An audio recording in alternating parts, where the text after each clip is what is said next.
Today, we're diving into a digital mystery that, not too long ago, left millions of people just staring at blank screens. I'm talking about that huge and still unexplained Apple Services outage from January 2026. So let's break down what exactly happened. Just picture it for a second. You get home from a long day, you're ready to just kick back and relax. You turn on your Apple TV to stream your favorite show, and nothing. The screen just buffers and buffers. You try to log in. You get an error message. You try to download an app. Nope, that's not working either. The thing is, you were not alone, not by a long shot. On that specific day, this exact scenario was playing out in homes all over the world. It kicked off this huge wave of confusion and frustration online that just snowballed into a major event. So how did this whole thing start? Well, like these things often do, it began with just a trickle of user complaints that very quickly turned into an absolute flood. The reports were coming in from everywhere, but a really clear pattern started to emerge. People couldn't stream anything on Apple TV, they were getting stuck on those endless loading screens, and login errors were popping up left and right. And it wasn't just about entertainment. Even something as basic as the App Store was failing for tons of people. And this quote from a user on Reddit, it just perfectly captures that raw frustration people were feeling. You know that feeling of helplessness? The go-to fix, turning it off and on again, was doing absolutely nothing. Now take a look at this. This chart really puts the scale of the problem into perspective. On any normal day, outage reports are basically just background noise, right? A few blips here and there. But on January 20th, sites like Down Detector saw this colossal spike. This wasn't a couple of isolated problems. This was a massive, widespread system failure. And pretty soon it became obvious that this was so much bigger than just a glitch with Apple TV. The problem was, well, contagious. It was like a domino effect, and you can see it right here.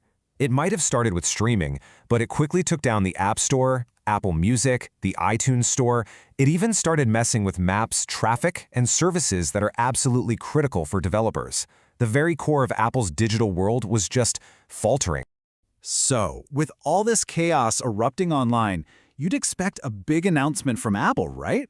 Well, this is where the story gets kind of strange. There was this huge disconnect between what was really happening and the official statement. On one side, you have users reporting a total system meltdown. And on the other, Apple's own system status page was just referring to intermittent issues affecting only some users. That very careful corporate language just felt completely out of touch with what everyone was actually experiencing. Eventually, the services started flickering back to life. But as the digital dust settled, the biggest question of all was left completely hanging in the air. What on earth had just happened? Without an official explanation, experts started pointing to a couple of likely suspects. The two leading theories: either a major failure in the cloud infrastructure that powers everything, or something called a DNS error. So what even is a DNS failure? Well, the easiest way to think about it is like the internet's address book. The servers for Apple Music could be running perfectly fine, but if the DNS system fails, your device has no idea how to find them. The connection just can't be made. It's one of those single points of failure that can bring these gigantic systems to their knees. And here's the most crucial part. Despite all the speculation, Apple has said nothing. We know the what, but we still don't know the why. The case file on the great outage of January 2026? It's still wide open, and the cause is officially unconfirmed. A true mystery. Now, it's easy to dismiss this as just a temporary inconvenience, but these kinds of events, they actually reveal something much deeper and maybe a little unsettling about the digital systems we rely on every single day. And that's the key, really. This whole thing didn't just happen in a vacuum.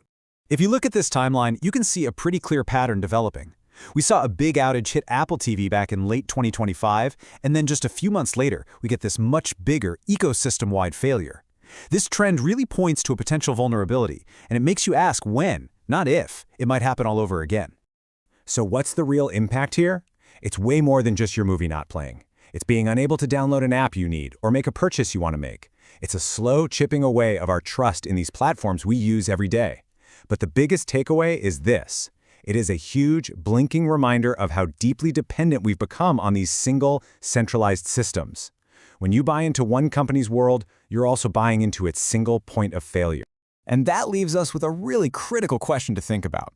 We've built so much of our digital lives inside these convenient, walled gardens. So when the walls of that system unexpectedly start to crumble, what's our backup plan? It's definitely something to think about the next time your screen goes dark. Thanks for joining me for this explainer.